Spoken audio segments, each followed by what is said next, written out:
Hey guys, today I'm going to show you how to transfer money from Greendot to bank account, and this is actually very easy.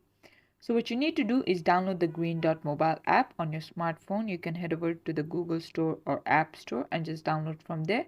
After that, you will log into your Greendot account using your credentials, which is your username and password.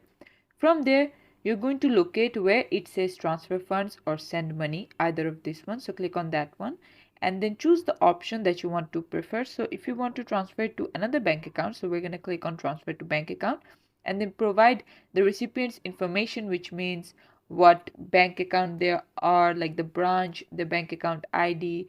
Sometimes it may ask for Swift code, all of this information, and then enter the amount that you want to transfer.